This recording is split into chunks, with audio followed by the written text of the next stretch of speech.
Olá a todas, olá a todos. A gente está iniciando mais uma live do Planeta em Pauta, né? Essa parceria entre o Greenpeace, o Quebrando o Tabu e o Menos um Lixo. Eu sou a Fê Cortez, eu sou a idealizadora do Menos um Lixo. Para quem não conhece, o Menos um Lixo é uma plataforma de educação ambiental. A gente tem como missão levar para as pessoas uma conscientização do seu poder, do seu papel na sociedade e da nossa relação com o que a gente chama de natureza, né? O símbolo do Menos um Lixo é esse copinho aqui, talvez vocês já tenham visto, e ele simboliza na prática que a gente pode fazer melhores escolhas a cada dia. E hoje a gente vai falar de um assunto muito importante, né? Que é o que o desmatamento tem a ver com a perda da biodiversidade, né? E o que tudo isso tem a ver com as pandemias. Pode parecer um pouco complexo juntar essas três áreas, mas é um tema muito relevante a gente entender sistemicamente como tudo isso conversa. E se você, assim como eu, não é formado em meio ambiente, o seu lugar é aqui, porque justamente esse tema, a pauta ambiental, deveria ser um assunto que a gente deveria conversar no jantar, no almoço, porque ele é muito relevante. Por exemplo, o que acontece na Amazônia impacta diretamente na nossa vida, mesmo que a gente ainda não tenha tanta clareza disso. E hoje o que a gente está vendo com a perda dos direitos indígenas, por exemplo, o próximo a perder um direito pode ser você. Então está tudo interligado. E para a gente entender melhor sobre tudo isso, eu tenho a honra, assim, é tipo quase um presente de aniversário, não é meu aniversário, mas seria um presente de aniversário, mediar essa mesa com três pessoas que eu admiro muito, que eu sou muito fã. Matheus Solano, meu amigo, meu parceiro de causa, né, assim, ativista que nem eu. Ailton Krenak, essa liderança indígena que está cada vez mais conhecida, assim, então é uma honra ter você aqui. E Carlos Nobre, um dos maiores cientistas do mundo, um cara respeitadíssimo no Brasil, climatologista, integrante do IPCC, que é o painel intergovernamental sobre mudanças climáticas, e profundo conhecedor da nossa Amazônia. Gente, bem-vindos, muito obrigada por estarem nesse papo com a gente, assim, é uma honra para mim, eu tenho certeza que vai ser incrível esse bate-papo. Bem-vindos e obrigada por aceitar o nosso convite, cada um de vocês. Bom, vou começar pedindo para o Matheus se apresentar, que ia falar. Matheus, fala brevemente dessa sua relação assim com toda essa pauta e conte de você. Acho que como ator você dispensa apresentações, né? Mas talvez como ativista as pessoas não te conheçam. Como ator, talvez dispense apresentações, mas como ativista, bom, para você é uma honra, você que está nessa luta há muito mais tempo que eu. Imagina para eu que cheguei ontem aqui, né? Quer dizer, sempre fui educado como filho da terra, né? Nunca me senti dono dela, e eu acho que isso já me deixa afastado de uma boa parte. Mas foi de 3 anos para cá que eu resolvi entrar nessa de ativismo ambiental, né? Escolher, né? Essa luta, e de lá para cá é uma bola de neve do bem, que eu costumo dizer, né? As ações vão se somando no dia a dia para a gente acordar, né, para o fato que o nosso modo de vida é totalmente nefasto para o planeta. Então é isso, de lá para cá eu ganhei isso, olha só, eu estou aqui com pessoas que estão há muito mais tempo do que eu, lutando pelo meio ambiente, e isso me honra muito, me alegra muito. Obrigado pelo convite.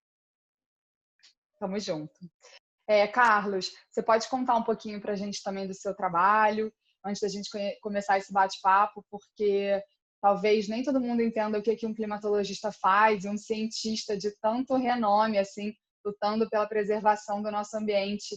Então, conta um pouquinho para as pessoas como é que é o seu trabalho, por favor. Eu me formei, estudei engenharia, de fato, lá atrás, no início dos anos 70, e eu tive muita sorte como aluno de engenharia. Eu estudei no ITA. Em 71 e 72, eu tive uma oportunidade de, em aviões da FAB, ir em 71 para a Amazônia, e fomos até Macapá, no Amapá, cruzei a linha do Equador, e depois, em 72, fomos para o oeste até Rio Branco e até Cruzeiro do Sul, no Acre. E isso é uma época que a Amazônia ainda era quase que sem perturbação. Lógico, tinham muitos seres humanos, já tinham todos os brancos, os seringueiros, todas as comunidades indígenas, que ainda eram muito menores naquela época. Temos que lembrar que quase que o extermínio dos indígenas no Brasil, na Amazônia, aconteceu nos anos 40 e 50, depois elas começaram a crescer novamente. E eu vi a Amazônia não perturbada. Então, com jovem, com 20, 21 anos, eu falei, não, é aqui que eu quero dedicar minha vida, minha carreira. E lógico, eu me formei em engenharia eletrônica, não era assim uma coisa fácil de encontrar, e eu encontrei o meu primeiro emprego, foi no Instituto Nacional de Pesquisas da Amazônia, no INPA, em 75. Fui para o INPA trabalhar ali como engenheiro, comecei a trabalhar, indo muito para a floresta, indo muito acompanhar os pesquisadores, eu dava apoio nos laboratórios, no laboratório móvel, num barco flutuante, conheci arquipélago de Anavilhanas em 1976, fiquei apaixonado por aquilo. Eu falei, não, eu tenho que realmente estudar a Amazônia. E aí eu fui estudar fora do Brasil, fiz meu doutorado em meteorologia, voltei em 82 e aí comecei a minha vida inteira como cientista dessa área de clima, de floresta, foi praticamente toda dedicada à Amazônia. Eu participei de inúmeros experimentos na Amazônia, entendendo o funcionamento da floresta. E em 1990 eu fiz um estudo com colegas e nós alertamos que a Amazônia corria um risco de desaparecer se o desmatamento continuasse.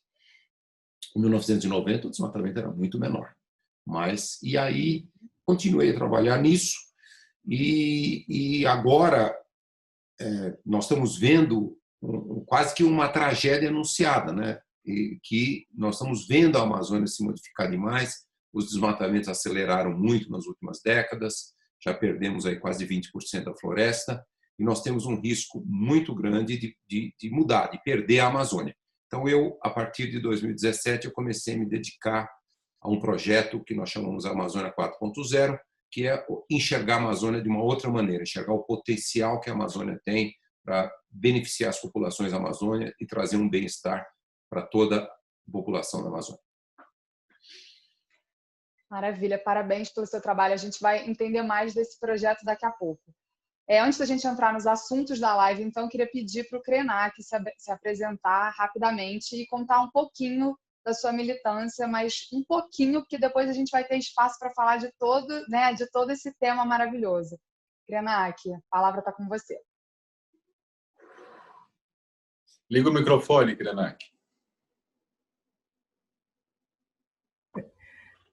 Ai, que bom.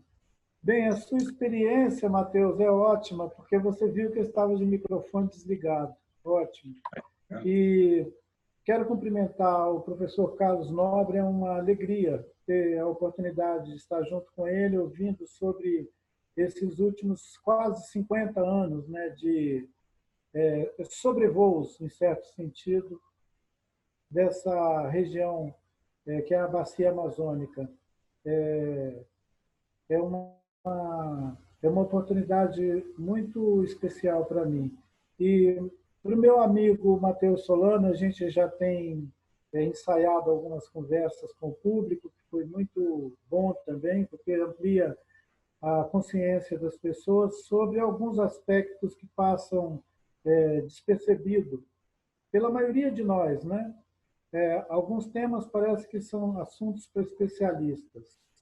Mesmo com a ideia de que nós deveríamos falar sobre mudança climática na mesa de refeição ou no café, as pessoas não incluem isso nas suas preocupações porque o cotidiano é muito absorve todo mundo, né? As realidades de cada comunidade. Eu estou aqui no Médio Rio Doce, na aldeia Krenak. Nós estamos numa quarentena coletiva, são 130 famílias que vivem aqui dentro dessa reserva de 4.000 hectares. Aqui é o quintal de casa, tem os nossos vizinhos aqui, e essas 130 famílias fazem uma quarentena coletiva. Eu agradeço a oportunidade de a gente estar junto e eu quero aprender um pouco com vocês. Vamos aprender coletivamente, eu vou aprender demais. Mas antes da gente entrar na primeira pergunta, eu queria contar para vocês que estão em casa um pouquinho do que está acontecendo na Amazônia, né? A gente teve, essa semana, uma divulgação dos dados, o INPE divulgou os dados consolidados do que eles chamam de Amazônia Legal para 2019. 2019, na verdade, são os dados entre agosto de 2018 e julho de 2019. E a gente atingiu uma marca que não é para a gente se orgulhar, de 1.012.900 hectares de desmatamento. Essa é a taxa oficial de desmatamento do Brasil de 2019. Isso representa um aumento significativo no que a gente vinha tendo desde então. Só para vocês terem uma ideia desse tamanho, né, que às vezes é um número muito grande, isso equivale a 2 vezes a área do Distrito Federal, ou metade do estado de Sergipe, desmatados apenas no ano passado, ou seja, entre agosto de 2018 e julho de 2019. Essa é a maior taxa desde 2008. E isso representa um aumento de 30% em relação à mesma taxa de 2018. Então, só para a gente ter mais uma ideia tão triste, a cada minuto, uma área maior do que 2 campos de futebol foi desmatada ilegalmente. Mais de 1.000 árvores foram derrubadas a cada minuto. Isso mesmo, gente, eu vou repetir porque é meio chocante, mas são 1.000 árvores por minuto, apenas nesse período do ano passado. Essa tendência, infelizmente, a gente está vendo aumentar. E o que mais choca é que a gente tem visto um aumento do desmatamento em áreas protegidas, como as reservas indígenas. Isso é consequência desse governo antiambiental, ou antivida, como eu prefiro colocar, né, do governo Bolsonaro, e todas as sinalizações que ele tem feito sobre o que ele permite, a permissividade em relação a atividades ilegais, como desmatamento, como grilagem, como garimpo, enfim, todas as atividades que são ilegais, ele está dando um ok, gente, vai aí. Só que esse vai aí representa, no final das contas, uma perda de biodiversidade que pode ser irreversível, e sobre isso o Carlos Nobre vai falar um pouco mais. E desde janeiro a abril desse ano, os alertas de desmatamento subiram 62%. Eles acumulam essa alta de 62% de acordo com o DEPER, né? E dentro das unidades de conservação, como eu estava falando, que são parques nacionais, florestas nacionais, esse aumento chega a 167%. É quase 2 vezes, na comparação com o mesmo período do ano passado. Só nas terras indígenas, o aumento foi de 64% nesse período. Então, isso está diretamente ligado à perda de biodiversidade. A gente está enfrentando aí um processo de extinguir 1 milhão de espécies. Tem 1 milhão de espécies em processo de extinção. Então, isso é mais ou menos para posicionar todo mundo, para todo mundo entender o que está acontecendo e por que é tão importante falar sobre isso no café, e falar sobre isso no jantar, e falar sobre isso o tempo inteiro, e impedir que isso aconteça, né? Carlos, você estava falando um pouco sobre a gente chegar nessa taxa dos 20% de desmatamento da floresta, e existe um conceito que é assim, o ponto de não retorno desse desmatamento, que pode extinguir, acabar com a floresta para sempre. Você pode falar um pouquinho para as pessoas que estão assistindo a gente o que é esse ponto de não retorno e quais são as consequências disso, do desmatamento? Nós fizemos vários estudos em que calculamos que se o desmatamento ultrapassar 20% a 25%, tem essa faixa de certeza, nós poderíamos fazer com que o clima da Amazônia ficasse mais seco. Se alguém perguntar assim, por que aqui eu tenho a floresta amazônica e logo ao sul eu tenho o Cerrado e logo ao norte eu tenho a Grande Sabana na Venezuela, Colômbia? É basicamente por causa da chuva e principalmente pela duração da estação seca. Se você vai na Amazônia, a estação seca é muito curta, chove o ano todo, poucos meses tem estação seca. Se você vai no Cerrado, a estação seca é muito longa, 6 meses de estação seca, às vezes muitos meses sem uma gota de chuva. Então, o bioma que entrou em equilíbrio com uma estação seca longa é o Cerrado. A Amazônia é sem estação seca longa, e esse fato de que ali as condições climáticas eram muito ideais foi que gerou a maior biodiversidade do planeta, isso em milhões e milhões de anos. Então, muitos estudos mostraram que se começa a desmatar a Amazônia, o que substitui a floresta, a gramínea da pastagem, ela não tem um papel como as árvores. As árvores, a chuva cai, elas pegam a chuva lá no fundo, com as raízes profundas, muitos metros de raízes, jogam essa água de novo para a atmosfera através da transpiração, e essa água fica reciclando e a chuva aumenta. Então, a floresta, na sua evolução biológica, ela criou um mecanismo que aumenta a chuva. A floresta tropical amazônica é o ecossistema mais eficiente de reciclar a água. Então, o que nós estamos vendo? O desmatamento começa a mudar. Nós estamos vendo isso, já não é mais um cálculo teórico. Vamos do sul da Amazônia, vindo lá desde da Bolívia, Acre, Rondônia, Mato Grosso, Pará, até a costa atlântica, algo como 2 a 3 milhões de quilômetros quadrados, nós já estamos vendo o clima mudar. A estação seca está ficando mais longa. É muito preocupante. Em alguns lugares super desmatados, ali com alta floresta, a estação seca já está 4 semanas mais longa do que era na década de 80. É muito mais quente durante a estação seca. Chega a ser 3 graus mais quente. E nós estamos vendo essas árvores ali, essa região, reciclar menos água. Isso são observações. Observações, já não é nenhum cálculo teórico. Então, isso nos mostra que a Amazônia está muito próxima de um ponto de não retorno. Porque se que a gente chama tecnicamente, cientificamente, savanização, quer dizer, a floresta deixar de existir, se tornar numa savana, num cerrado, e um cerrado muito degradado, não é o cerrado, o bioma cerrado, que é a savana tropical mais biodiversa do mundo. É um cerrado muito degradado. Então, nós estamos muito próximos, e os nossos cálculos mostraram que se passar de 20%, 25% do desmatamento, esse processo se torna irreversível. Por quê? Porque junto com o desmatamento, nós temos o aquecimento global, que está acontecendo em todo o planeta e na Amazônia também. O aquecimento global faz com que as secas fiquem mais severas. Nós tivemos mega secas, recorde de secas em 2005, 2010, 2015 e 2016. E também tudo isso junto está fazendo a floresta amazônica, que sempre foi muito úmida e que não deixava o fogo propagar muito, ela está se tornando mais vulnerável ao fogo. Põe isso tudo junto, desmatamento, aquecimento global e vulnerabilidade ao fogo, e isso significa que nós estamos muito próximos desse ponto de não retorno. E se passarmos de 20%, 25% do desmatamento, ele se torna, segundo os nossos cálculos, irreversível. Se uma parte da Amazônia começa a se tornar um cerrado degradado, uma savana, isso processo não tem mais volta, e em 30, 50 anos, entre 50% e 70% da Amazônia vai desaparecer. Nós teremos a maior catástrofe de biodiversidade em milhares de anos.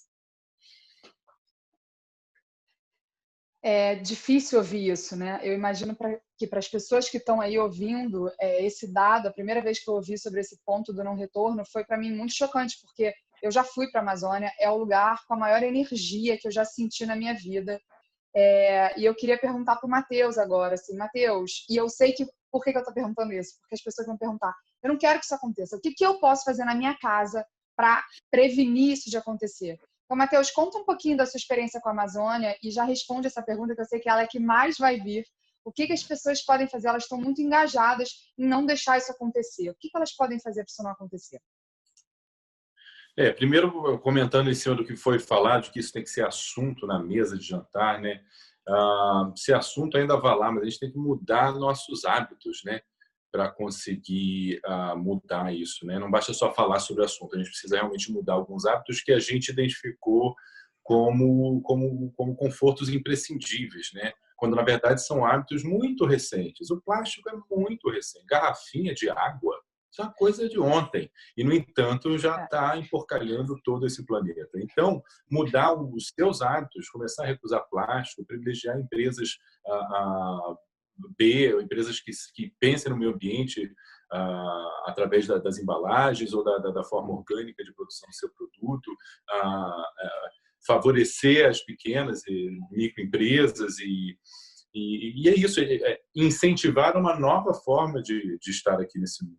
Então, eu tenho uma série de exemplos aqui, pequenos, médios e grandes. Os pequenos, eu acho que todo mundo conhece. Economizar luz, água, separar o seu lixo. O que isso tem a ver com a Amazônia? Isso tem a ver com um novo olhar. Você colocar... A primeira coisa que você tem que fazer é colocar a natureza em primeiro lugar. Um termo que a Marina, outro dia, cunhou, que foi o ecologismo. o sustentabilismo. É o único ismo possível de existir, né? Entre capitalismos e socialismos e iluminismos, o único ismo capaz de existir é o sustentabilismo, senão é insustentável. O jeito que a gente vive é insustentável. E, além disso, né, se você quiser ajudar diretamente, existem muitas vítimas do Covid, inclusive vítimas involuntárias, porque às vezes esse vírus chega através da grilagem, através da invasão, que estão precisando de ajuda, estão precisando do nosso apoio, até financeiro mesmo, e, portanto, existem uma série de campanhas sendo feitas também para ajudar as aldeias pelo Brasil. Mas eu acho que a ação mais poderosa é mudar os nossos hábitos no dia a dia. Continue, Matheus. Que talvez a ação mais efetiva seja uma mudança de olhar, seja uma mudança de pensamento. E às vezes parece muito complicado, mas existe, por exemplo, a última campanha que eu fiz, que está aí, eu acho, no ar, na TV, é sobre os R's. Reaproveitar, reutilizar, reciclar e, fundamentalmente, repensar a nossa forma de estar aqui, né? Que é nefasta. Então, existem muitas coisas que podem ser feitas e está tudo ligado. Então, mas eu estou muito longe da Amazônia, como é que eu posso ajudar? Se for um cidadão mais sustentável, você já vai estar diretamente, assim como a Amazônia, com a sua umidade, faz chover aqui, você também pode fazer chover na Amazônia. Eu queria só adicionar um R, que é o reduzir, e reduzir o consumo de carne, porque no Brasil o desmatamento da Amazônia está diretamente ligado ao nosso maravilhoso agronegócio, a pecuária, a plantação de soja, eles desmatam para fazer isso. Então, a gente reduzindo o consumo de carne, a gente contribui diretamente para diminuir o desmatamento na Amazônia.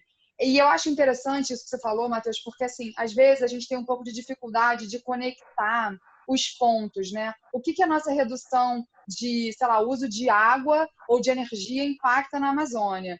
E eu queria justamente trazer essa pergunta para o Carlos e para o Krenak. Primeiro para o Carlos e depois para o Krenak. Qual é a relação entre as doenças, as pandemias e a destruição ambiental? Porque eu acho que isso precisa ficar muito claro para as pessoas.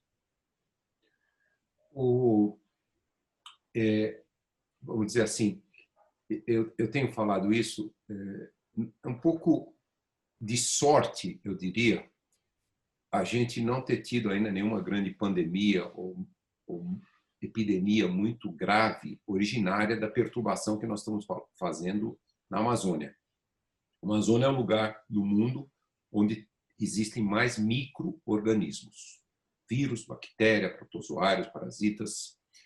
Então, é até um belíssimo exemplo de equilíbrio ecológico o fato de que populações humanas chegaram na Amazônia cerca de 11 mil anos atrás, entre 10 e 12 mil anos atrás, e conseguiram desenvolver um equilíbrio com essa multitude gigantesca de micro-organismos e vivem e sempre viveram em equilíbrio. E quando micro-organismos chegam de outras regiões, como aqueles do homem branco, varíola, sarampo, ele extermina as populações indígenas.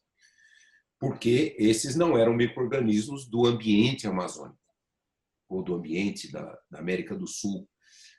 Então, é um conhecimento muito importante. Então, na hora que nós perturbamos a Amazônia, como, por exemplo, a perturbação da floresta tropical africana gerou o HIV, o ebola, a perturbação dos ecossistemas na China gerou esses últimos 3 coronavírus, e todos esses da China transmitidos pelo morcego. Tem inúmeros morcegos na Amazônia que carregam coronavírus. Inúmeros morcegos. Tem mais de 2.000 diferentes tipos de coronavírus já identificados no micro-organismos amazônicos. Então, é um pouco, eu diria, entre aspas, sorte, porque nós estamos perturbando o ambiente amazônico. É um lugar onde existem mais micro-organismos e nós estamos perturbando daquela maneira mineração ilegal, roubo de madeira. Então, você tem o contato dessas pessoas, normalmente, obviamente, não são indígenas, em contato com todos esses micro-organismos que existem na Amazônia e depois voltando para a cidade. Então, esse contato que pode trazer E o fogo, o desmatamento, a perturbação, você estressa os animais. O coronavírus, por exemplo, essas variedades genéticas do coronavírus têm muito a ver com a perturbação que ocorreu lá na China.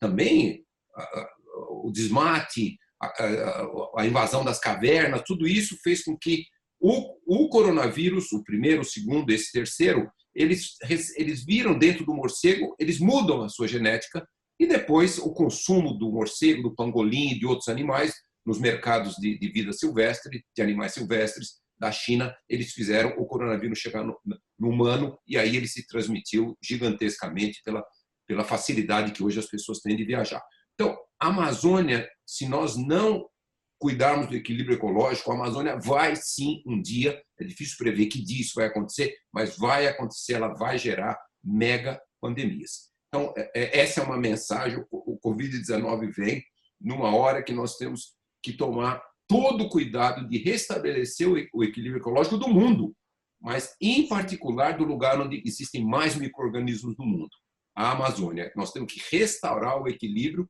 e principalmente, restaurar a floresta amazônica na maior parte da sua área, porque a Amazônia tem uma produtividade agrícola muito baixa, principalmente da pecuária. Então, nós temos que realmente fazer a floresta retomar o seu papel de equilíbrio ecológico da Amazônia e equilíbrio ecológico e planetário, climático para todos nós. Eu acho que a gente está vivendo um momento assim de uma relação muito predatória do homem com o que ele chama de natureza, porque ele se esqueceu que ele é natureza. E aí eu queria pedir para o Krenak falar, tenho ouvido tanto você falar, Krenak, nessas lives, sobre justamente esse formato, né? Essa relação predatória que a sociedade desenvolveu para se relacionar com aquilo que ela coloca como se fosse uma coisa fora, que é a natureza.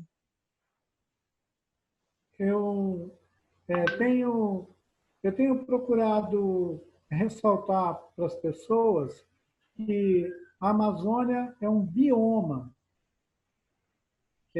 porque eu fico sentindo que tem que ter um trabalho de educação com o modo cognitivo das pessoas. Nós temos que afetar a cognição, o conhecimento das pessoas de que a Amazônia é um bioma. Como disse o professor Carlos Nobre, esse bioma ele recicla a água do planeta, além dele fazer um trabalho de acrescentar outros serviços, digamos assim, da própria biodiversidade ao grande organismo da Terra.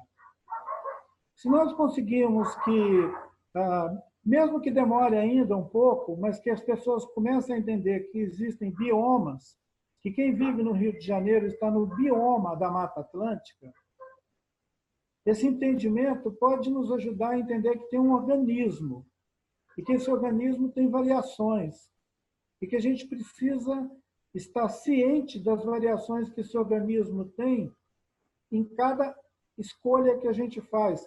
Se um Estado brasileiro decide que vai fazer agronegócio e depreda o cerrado inteiro, mesmo o cerrado não sendo um bioma assim conexo com o bioma amazônico, visivelmente para todo mundo, você está drenando a floresta amazônica quando você implementa o agronegócio. Esse ano, mesmo na pandemia, agora no mês de maio, eu vi os economistas celebrando, o pessoal do agronegócio, da economia, celebrando o fato do Brasil estar batendo mais um recorde de exportação de grãos. Ora, se nós estamos num refluxo desse, e o Brasil está batendo recorde de exportação de grãos, significa que nós estamos acelerando a predação de um ecossistema inteiro, que é o cerrado. E nós vamos entrar violentamente nesse bioma da Amazônia com as outras atividades econômicas que são também coadjuvantes do agronegócio, que é o garimpo, a mineração e a extração madeireira. Porque atrás da extração madeireira vai o gado. O gado foi a vanguarda do agronegócio, essa experiência econômica miserável, predatória da monocultura. Então, nós estamos cada vez mais criando dependência em relação a esses produtos que são resultado de uma atividade errada. Como diz o Matheus, as pessoas naturalizaram o consumo de uma lista muito grande de coisas nos últimos 30, 40 anos. Ele lembrou que a PET e alguns outros materiais, há 10 anos atrás, não tinha tanta popularidade, não eram tão assim universais.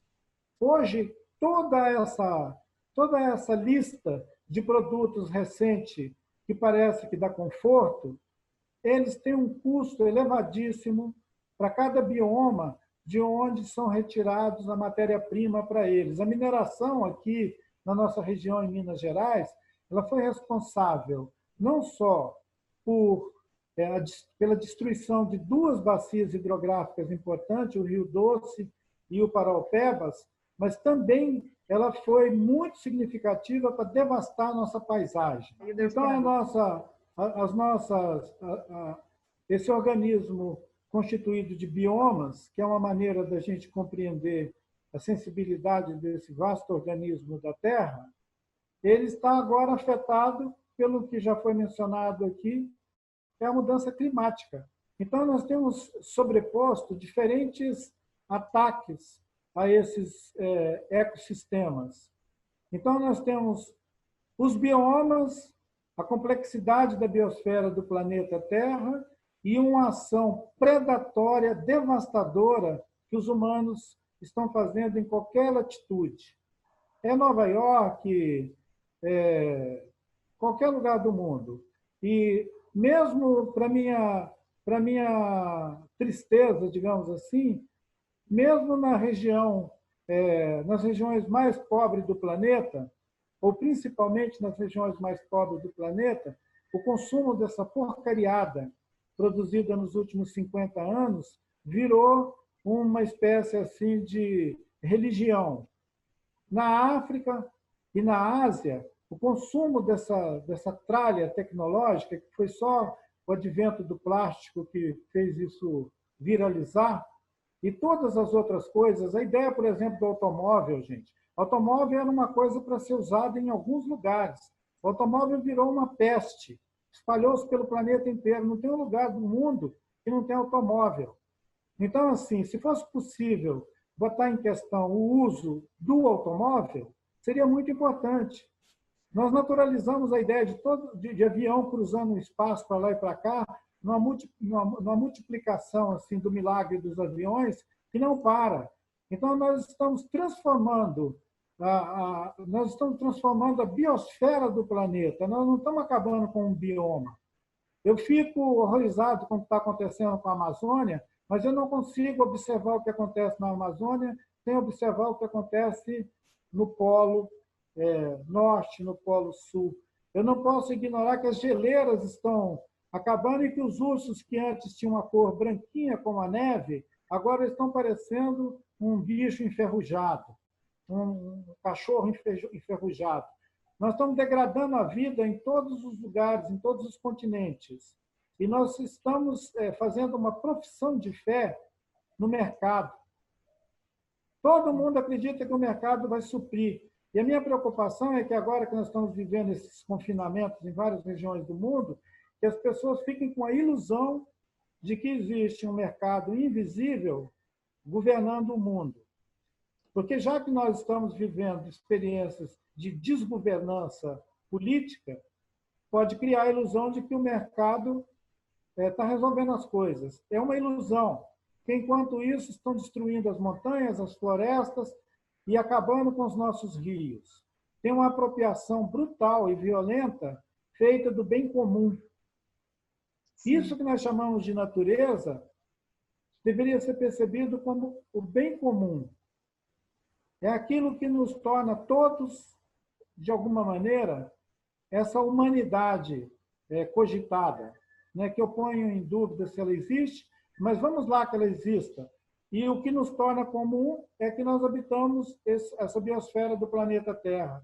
Me interessam os desertos, me interessam as montanhas, me interessam os oceanos, assim como me interessa a Amazônia. E eu queria lembrar uma questão que foi perguntada antes, que é que relação que tem o desmatamento com a pandemia, com os vírus e com todas as outras doenças possíveis de acabar com a gente. Os Yanomami, até a abertura da Perimetral Norte, eu conversando com os meus amigos Yanomami, eles dizem que eles não tinham malária, que a malária não matava uma aldeia.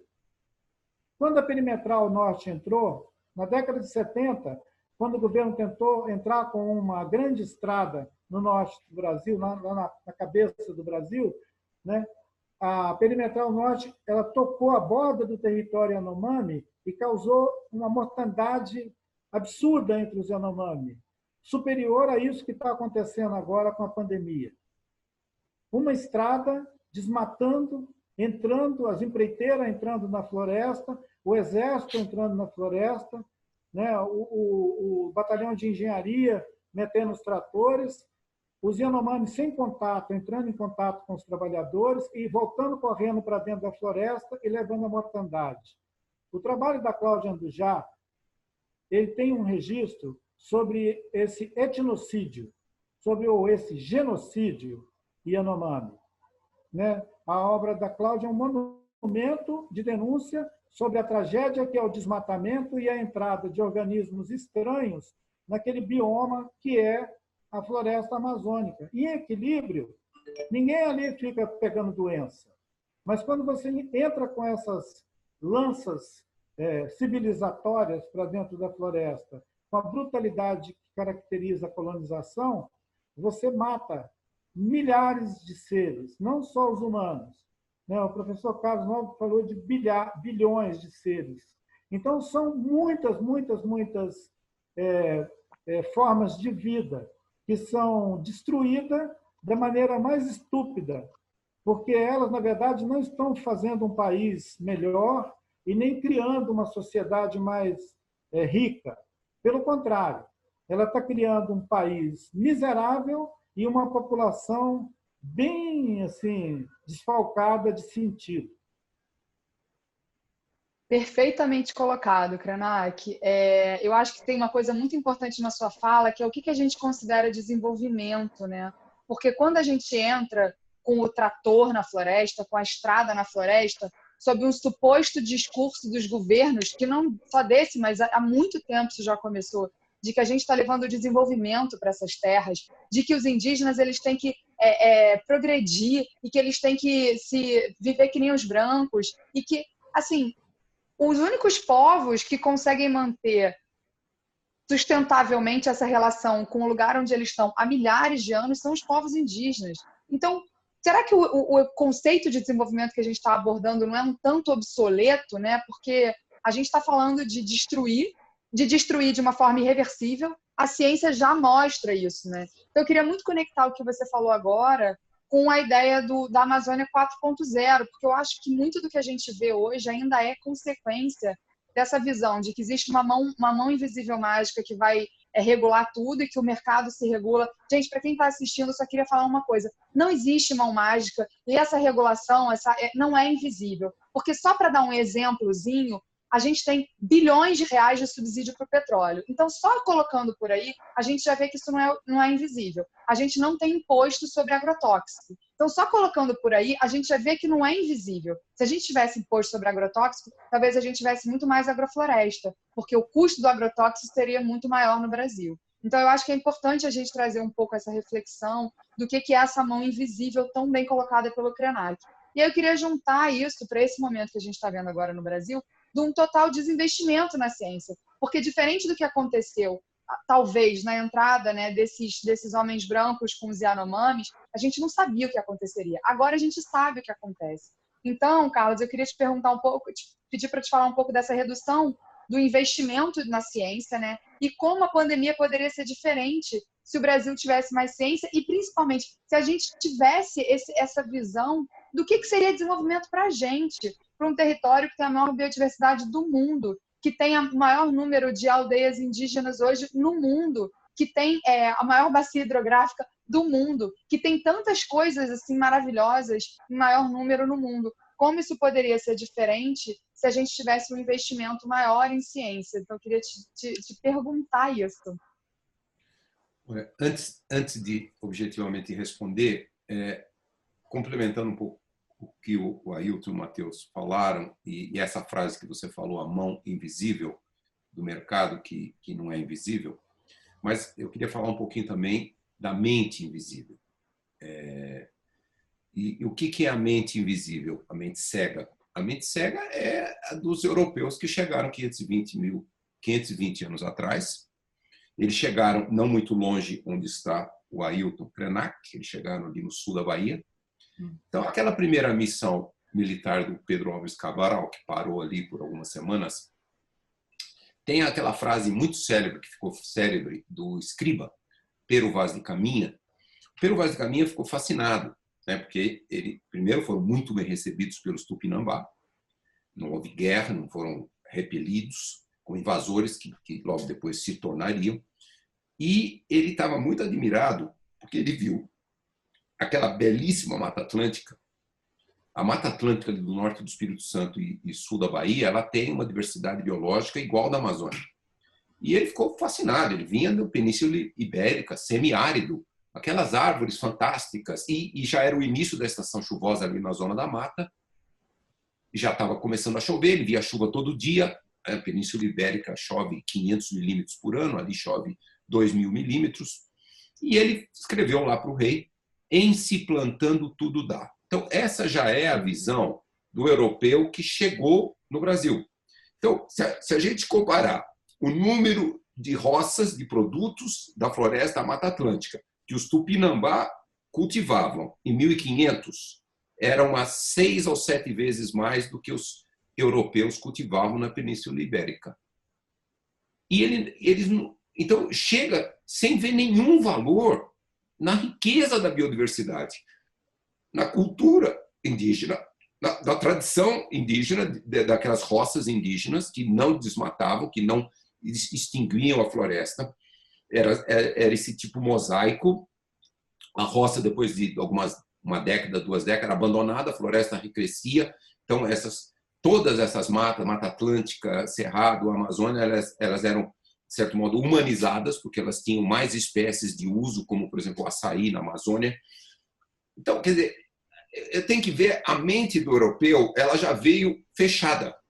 E aí, todo domínio de todos os europeus na América, na África, no Sudeste Asiático, na Austrália, todas foram uma mente de não enxergar valor na biodiversidade local. Então, o papel da ciência de hoje, respondendo agora a sua pergunta, é que a ciência ela avançou muito e hoje ela consegue mostrar o valor econômico, o valor social e o valor de equilíbrio ecológico, climático que os ecossistemas naturais têm. Então, em particular, essa imensa riqueza da biodiversidade brasileira, focando um pouco na Amazônia, porque a gente já perdeu aí talvez uns 70%, 80% da Mata Atlântica, é que o potencial econômico de você desmata 10.000 metros quadrados, 1 hectare, campo de futebol, de floresta amazônica, e substitui por gramínea. Aquela gramínea alimenta o gado e aquela 1 hectare dá uma lucratividade aí na faixa de $50 por ano. Se você olhar o potencial, aquela 1 hectare ali tem milhares de espécies. Milhares. Normalmente, entre 300 e 400 diferentes espécies de árvores num hectare. E você substitui por uma espécie gramínea, outra espécie soja. Então, o que faltou ver é que o potencial econômico da biodiversidade para o mundo de hoje, para o mundo como nós vivemos, ele é muito superior. E o potencial de trazer um desenvolvimento sustentável, o que a gente chama uma bioeconomia de floresta em pé. O Brasil, essa é a ciência que nós temos que trazer. Nós temos que trazer a ciência e juntar essa ciência com o conhecimento tradicional. É muito importante valorizar o conhecimento tradicional. Juntar esses dois mundos de conhecimento e explorar sustentavelmente o potencial dessas milhares e milhares e milhares de espécies que tem. Se a gente pegar hoje o açaí, para pegar um exemplo, os sistemas agroflorestais, ele tem uma lucratividade para as famílias lá que estão nessas cooperativas de sistemas agroflorestais, como a cooperativa de Tomé-Açu, como a cooperativa lá, a RECA de Rondônia e Acre. Ela tem o açaí, só para dar um exemplo, o açaí tem uma rentabilidade que mantém a floresta em pé na faixa de 5 a 10 vezes o do gado. 5 vezes a da soja. Isso são dados que já estão no IBGE. Já é um fator econômico. O açaí traz 1,2 bilhões de dólares de volta para a economia da Amazônia, beneficia 350 mil famílias no estado do Pará, só para dar um pequeno exemplo real. Então, quando a gente traz a ciência e explora todo o potencial biológico, inclusive para remédios, para fármacos e para todas as indústrias, e nós vamos ter uma diversidade também de produtos que é muito importante, e você mencionou, Fernanda, a questão da mudança do padrão alimentar, das dietas, uma dieta muito mais saudável, uma dieta muito mais diversificada. Então, esse é o grande potencial da biodiversidade brasileira. É um potencial gigantesco. Nós não estamos explorando. A Embrapa, por exemplo, gasta menos de 3% do orçamento da Embrapa em pesquisa da biodiversidade brasileira. E ela gasta 30%, 40% em pesquisa de produtos do agronegócio. Se a Embrapa gastasse 20% do seu orçamento em desenvolver essa economia de floresta em pé, hoje o Brasil já seria uma potência nessa área. Então, esse é o ponto. Ciência, nós temos que desenvolver uma ciência aplicada para essa economia de floresta em pé e aprender muito com as tradições e o conhecimento indígena e trazer isso beneficiando principalmente as populações que vivem nessas regiões, principalmente a Amazônia, mas certamente Mata Atlântica também, Cerrado, Pampa, Pantanal, e mudar. Então, nós temos que realmente trazer o papel da ciência para revelar esse potencial. Esse potencial a gente já está enxergando, até como eu falei, nos dados do IBGE, eles já aparecem, mas ele ainda é uma coisa muito fraca economicamente na economia brasileira. E se a gente mudar para essa rota do potencial econômico da biodiversidade da floresta em pé, em menos de 20 anos, isso será muito mais relevante para o bem-estar da população brasileira como um todo do que essa economia do agronegócio. Muito obrigada pela explicação tão clara dessas relações. Eu queria deixar ainda mais claro para quem está assistindo a gente, que é o seguinte: por que a ciência não está sendo direcionada para isso? Porque a gente tem que lembrar, gente, que assim como o Carlos colocou tão bem, que a gente veio, né, do descobrimento europeu, os portugueses quando chegaram aqui, a gente também tem um histórico de Casa Grande e Senzala, né? O agronegócio, ele é ainda um negócio para beneficiar latifundiários. Essa forma de usar a terra que a gente tem no Brasil, ela é diferente de quase todos os países do mundo, onde a forma de uso da terra é de pequenos produtores. Então, quando a gente tem 350 mil comunidades, 350 mil famílias, quer dizer, beneficiadas com açaí, quem está destruindo a Amazônia para colocar gado, para colocar soja ali, não são 350 mil famílias. São poucos latifundiários que querem lucrar com uma terra daquele tamanho. A Embrapa está atendendo o interesse de quem? Será que é o interesse do Brasil? Será que é o interesse do real potencial econômico brasileiro? Ou será que é o interesse dessa associação que tem tanto dinheiro para bancar e para direcionar essas pesquisas, né? Eu acho que isso é um ponto para a gente ficar muito atento, porque a gente vê isso acontecer em diversas áreas da ciência, não só na área da pesquisa da biodiversidade. E aí eu queria ligar isso com o que você falou sobre a importância do respeito aos povos indígenas, mas mais do que isso, eu acho de uma reverência que a gente deve a esses povos, porque a gente tem que sempre lembrar, da hora que a gente acorda até a hora que a gente vai dormir, que o Brasil não foi descoberto pelos portugueses. Existiam milhões de pessoas vivendo aqui, milhões de pessoas, milhões de indígenas, que são os povos originários da nossa terra, vivendo aqui com conhecimento ancestral, que na minha visão, que sou uma fã dos indígenas, da medicina indígena, da visão de mundo, da cosmovisão indígena, assim, aprendo muito assim das experiências que eu tive. A gente nem começou a talvez entender essa filosofia, porque é uma outra filosofia de vida, muito diferente daquela que a gente entende como o status quo, que é essa vida corrida, que é essa vida conectada, que é essa vida sem profundidade e muitas vezes uma vida sem sentido mesmo, e que a gente é meio que um hamsterzinho na roda ali, enquanto sociedade ocidental colonizadora e colonizada, né? Então, eu queria trazer uma fala do Matheus, pedir uma fala do Matheus, para juntar isso que o Carlos falou, né, sobre essa visão de que a gente precisa reverenciar esse conhecimento tradicional desses povos, junto com essa visão da ciência, da gente ter ali uma economia e tal. Mas, assim, queria que o Matheus falasse sobre a importância mesmo da gente reverenciar os povos indígenas e que, nesse momento, especificamente, estão sendo, de novo, mais uma vez, tendo a sua vida ameaçada agora com o Covid, porque está todo mundo em quarentena, mas garimpeiro, madeireiro ilegal, não está em quarentena. Eles continuam invadindo os territórios e os Yanomamis, principalmente, estou vendo isso acontecer muito forte. Matheus, fale um pouco sobre isso, por favor. Estou longe, né? Mas há muito que a gente não é o que você falou, a gente não começou nem a dialogar. A gente nem começou a dialogar para tentar entender. Existem alguns livros e tal. Agora você tem o do Krenak, você tem a Queda do Céu, você tem alguns livros que estão aí, que as pessoas estão comprando, estão querendo saber que visão é essa, né? Onde foi que a gente se perdeu, né? E a verdade é que o homem branco, que a gente está falando de uma sociedade inventada pelo homem branco, né? Homem mesmo, masculino, branco. E a gente acredita nisso e segue, né? O homem branco esteve esse tempo todo se perguntando: quem sou eu? O que estou fazendo aqui? Qual é a minha? Porque sempre foi muito autocentrada essa visão, né? Então, Deus a natureza está aqui para me servir. Deus me fez à sua semelhança. Depois veio Darwin, né? Vem Galileu e fala: meu Deus, a gente não é tudo que gira em torno da gente, é a gente que gira, mas nós somos os maiorais, e não sei o quê, iluminismo, não sei o quê, formas de autocentrar e dizer nós somos os tais, né? E o fato é que agora a gente sabe que é tudo poeira, né? E o ser humano está muito perdido, e aí cria esses deuses, essas religiões, como o Krenak falou e como o Yuval Harari fala muito bem nos livros dele. Capitalismo é religião.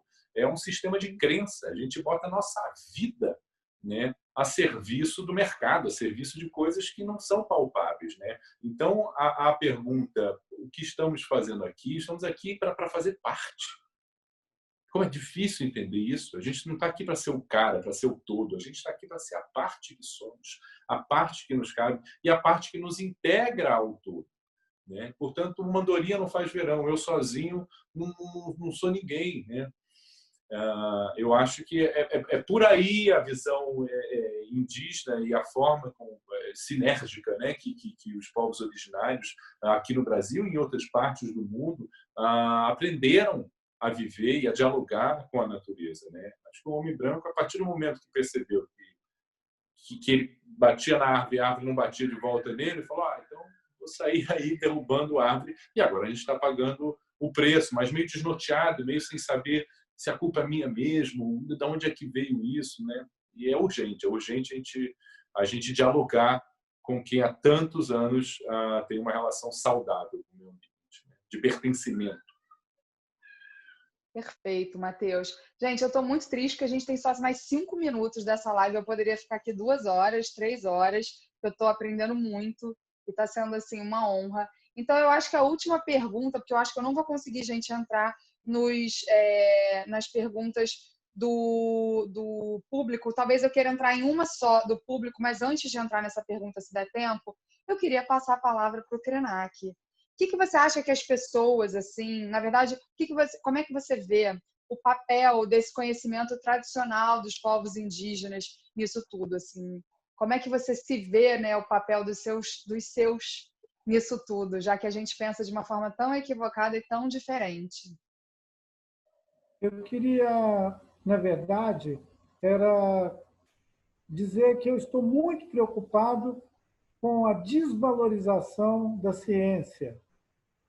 Eu estou muito preocupado com o desrespeito e o negacionismo que está invadindo o debate sobre o conhecimento e sobre a ciência.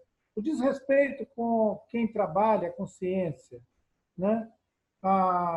Alguém que tem uma biografia como o professor Carlos Nobre, ele não podia, de maneira nenhuma, ser inibido na ação dele com seus coletivos de pesquisa, de estudos, para revelar para nós e para o mundo o estado da Amazônia, né?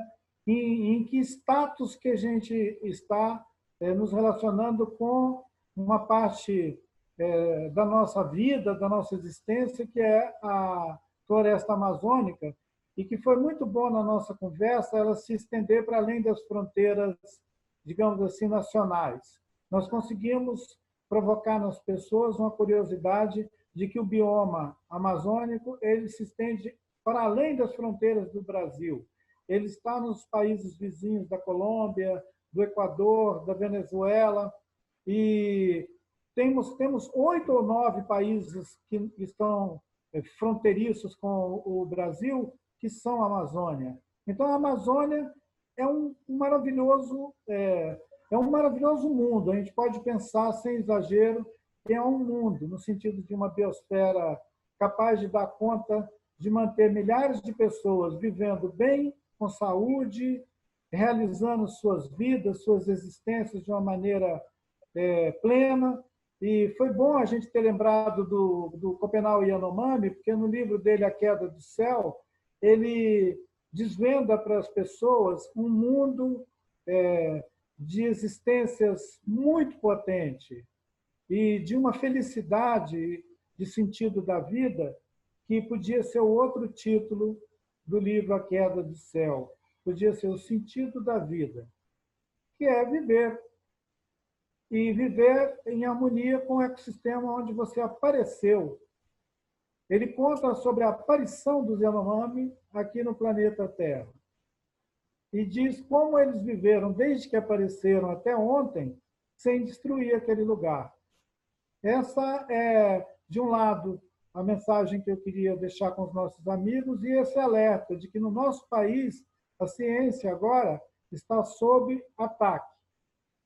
Tudo o que nós precisamos agora é fortalecer o lugar de fala da ciência também, para que os negacionistas tenham um pouco de respeito com o trabalho científico, que ele é fundamental, ele é a maneira que nós, as diferentes culturas, tateamos o mundo.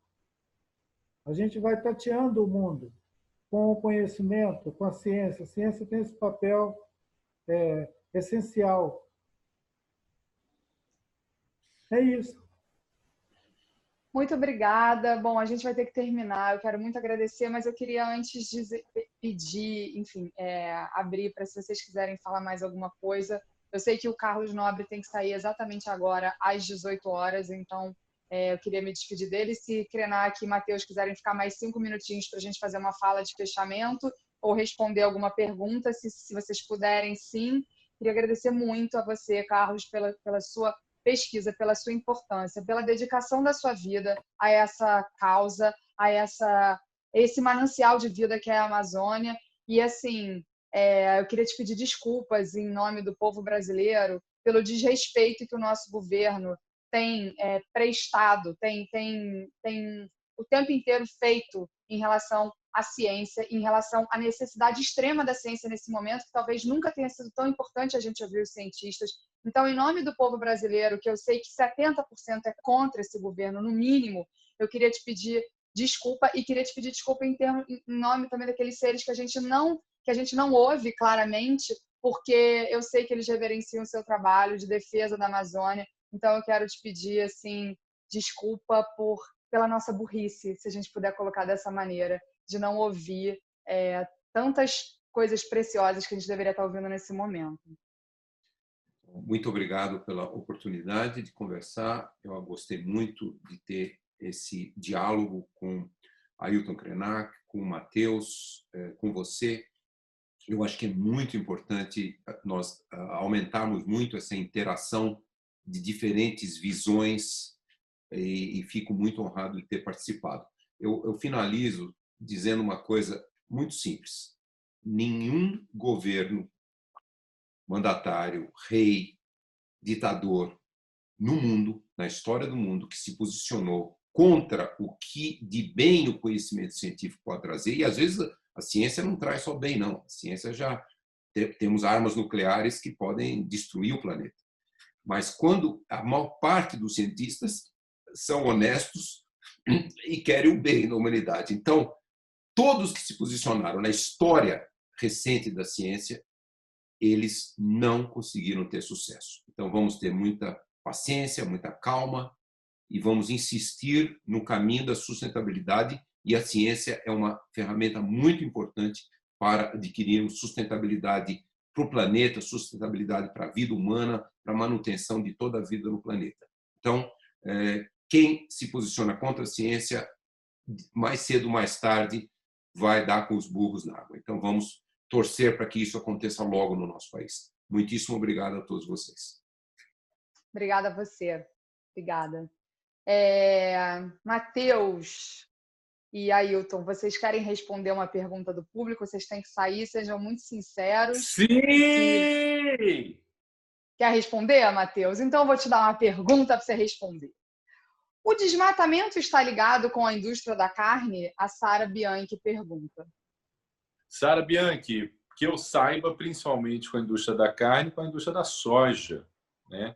É o que eu sei. Eu acho que a Fernanda pode falar melhor e com dados, e a Ailton também, sobre isso. Mas sim, o consumo da carne do jeito que a gente consome, a produção da carne do jeito que a gente produz, principalmente para exportação, é bom que se diga, a nossa carne de churrasco e coisa e tal, não sei o que, fatalmente não vai ser o filé, digamos assim, que vai lá para fora, mas não é isso que importa, né? O que importa é essa forma, né, da gente. A gente tem mais um hábito aí, uma cultura que a gente tem, né, de que uma mesa farta, uma mesa bacana, uma mesa com carne, né? A gente tem que tirar esse achismo, né, assim como vários outros tão prejudiciais, né? Acho que a Fernanda e a Ailton podem responder ainda melhor sobre a origem do desmatamento, né, o porquê. O desmatamento está ligado diretamente à indústria da carne, à indústria da soja, né, pecuária, soja. Está ligado também ao desmatamento para madeira de lei. Então, muitas vezes entram para retirar a madeira de lei na Amazônia, aí depois entra o gado e a soja, e justamente isso que o Matheus falou, para alimentar não o Brasil, né? O Ailton falou, estão celebrando a exportação. A nossa produção de comida não é para alimentar o Brasil e não é feita por pequenos produtores do agronegócio que eu estou falando, tá? A nossa comida que vem para a nossa mesa, sim, é produzida por pequenos produtores. Mas a indústria da pecuária e da soja é grandes latifundiários, grandes desmatadores, sim, está muito ligada, e também a mineração. E eu queria fazer uma pergunta para o Krenak antes da gente encerrar, então, que é uma pergunta da Amauê Jacinto. Krenak, você considera o capitalismo o acelerador do fim do mundo e o modo de vida indígena de respeito e preservação da natureza o adiamento do fim do mundo?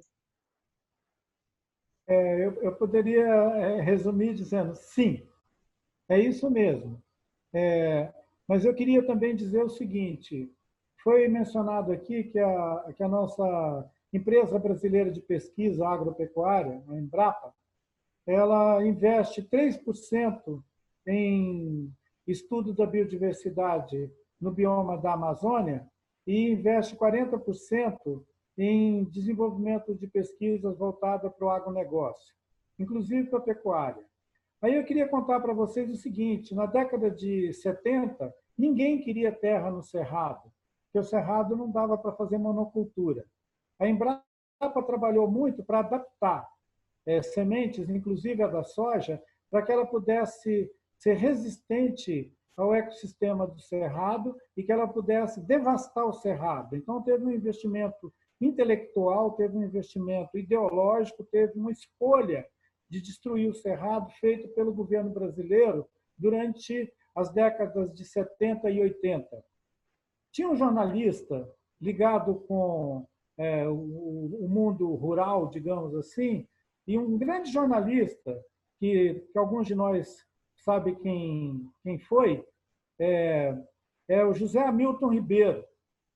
José Hamilton Ribeiro ele é um jornalista muito querido por todos, mas ele virou um especialista também em acompanhar as pesquisas da Embrapa. E ele era um fã que celebrava a cada ano o fato da Embrapa estar domando o cerrado para o agronegócio e comer depois.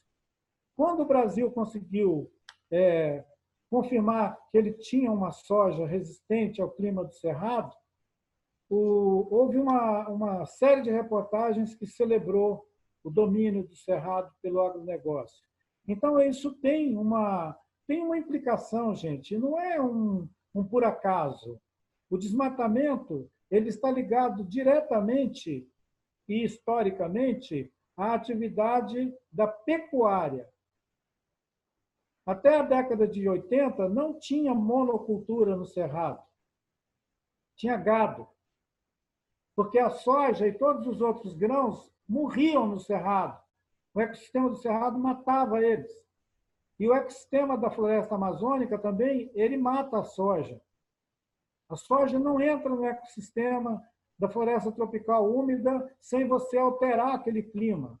Então, esses infelizes estão alterando o clima da floresta tropical para transformar ele numa paisagem de monocultura. Isso é intencional. Isso foi feito no Cerrado há 40 anos atrás. E agora eles querem fazer isso na floresta tropical úmida. Vocês podem ter certeza, essa soja transgênica que a gente produz no Cerrado, ela não sobrevive na floresta amazônica. A biodiversidade da floresta não deixa ela prosperar lá. Então, eles vão entrar desmatando, tirando a floresta, botando gado e depois entrando com outra coisa. O gado entra como uma espécie de predador por excelência do ecossistema, socar aquilo, esculhambar aquilo e também criar uma oportunidade de roubo de terra, porque eles vão enfiando gado e vão roubando terra. A grilagem de terra ela é feita com o motor do gado, o motor da pecuária. A soja entra agora como um implemento recente da década de 80 para cá, tá bom? Então, assim, antes da década de 80, não tinha esse papo de monocultura entrando no cerrado, se consolidando. Aliás, o rei da soja foi um espertalhão que saiu do Paraná e foi para lá na década de 80. Aquele camarada que virou governador do Mato Grosso e depois ministro da Agricultura, se eu não me engano, da Dilma. Então, nós temos a gente tem uma arquitetura de destruir bioma, tem uma engenharia de destruir bioma. A gente não destrói o bioma por oi, desculpa. Não, é uma intenção, um investimento e um propósito. Esse desastre ele é produzido. Assim como o desastre da mineração é produzido. Por isso que eu chamo ele de crime. Quando um desastre é planejado, ele vira um crime, gente. Isso que estão fazendo com o Cerrado e com a floresta amazônica é um crime. Tem um autor chamado Shelton Davis, que escreveu final da década de 70, quando o Carlos Nobre estava sobrevoando pela primeira vez a floresta, tinha um gringo lá dentro, envolvido com um projeto do Banco Mundial, e ele escreveu um livro com o título de O Milagre Brasileiro. O milagre brasileiro foi a destruição, foi quando entraram em Rondônia, foi quando fizeram a Transamazônica, quando arrebentaram com tudo, porque aquilo lá bombou a economia e criou uma cultura de devastar a natureza para fazer dinheiro. É uma mentalidade muito mesquinha, porque ela não quer fazer ciência. Se nós tivéssemos feito ciência durante 40 anos, imagina o tanto que a gente ia conhecer do Cerrado, da Amazônia, e quanto a gente já teria nos envolvido positivamente com essa maravilhosa riqueza, e como isso teria criado em nós também uma sociedade mais próspera, digamos assim. Sem essa ideia besta do desenvolvimento a qualquer custo, né?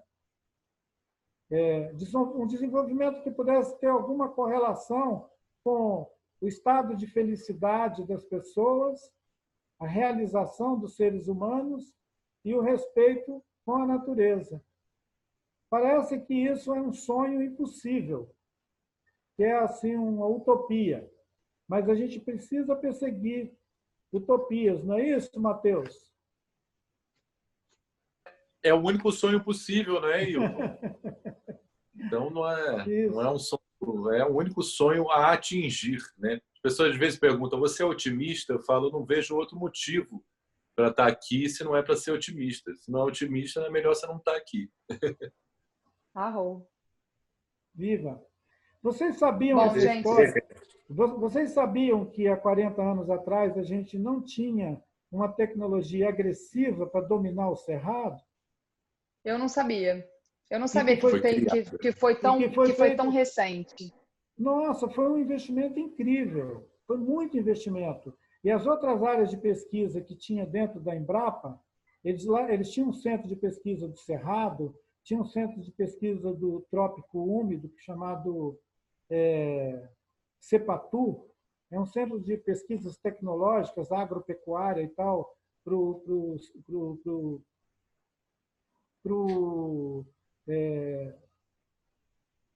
complexo de muita umidade, onde as sementes de fora mofam e morrem. Então, eles queriam ter sementes resistentes. Aí a nossa Embrapa desenvolveu as sementes resistentes, pegando sementes nativas. O milho, por exemplo, eles pegaram do Chavante. Eles pegaram o milho do Chavante, eles pegaram sementes genéticas potentes do Chavante e criaram variedades de milho para implantar no Cerrado. E depois transformaram esse milho em ração, que é aquele milho de fazer ração. Tem muitas espécies que foram retiradas nos últimos 50 anos dos nossos territórios como banco genético.